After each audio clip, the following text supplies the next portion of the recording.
ప్రకటన గ్రంథము 13వ అధ్యాయము 16-17 వచనములు.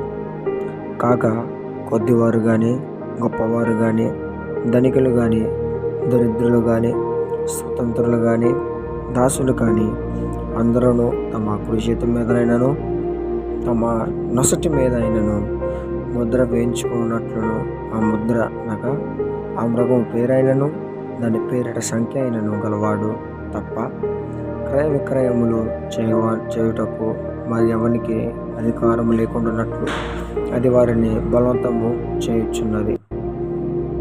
కొద్దివారు అనగా మిడిల్ క్లాస్ అయిన, గొప్పవారు అనగా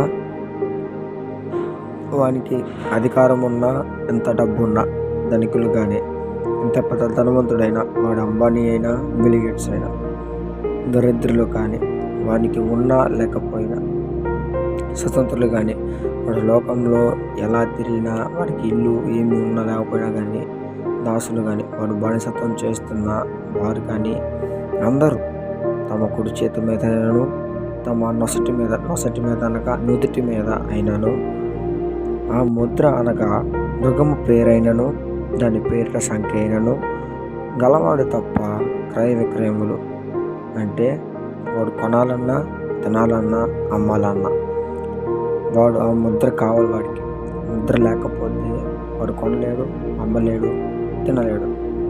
ఆ ముద్ర లేని వాడు క్రయ విక్రయములు చేయుటకు కుదరదు.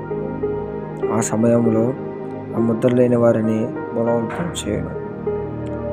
ఆ బలవంతం చేసేవారు ఎవరు తెలుసా? బలవంతం చేసేవారు ఎవరంటే క్రైస్తవులు. ఎందుకంటే దేవుని మీద విశ్వాసం వచ్చేవారు ఆ సమయంలో సాతానికి విరోధిగా ఉంటారు. కాబట్టి వాడు ఏం చేస్తాడంటే బలవంతం చేస్తాడు. నువ్వు రక్షణ పొందాలి, నువ్వు ముద్ర వేయించుకోవాలి, ముద్ర వేయించుకో అని.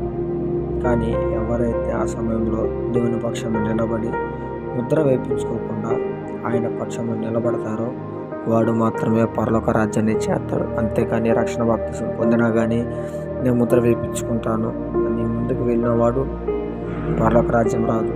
కానీ దాని ఉగ్రత వాడి మీద నిల్చును. ఆ యొక్క మృగం పేరు ఏంటంటే సాతాను. ఆ యొక్క మృగం సంఖ్య ఏంటంటే 666. ఇందులో మహాజ్ఞానం ఉంటుంది.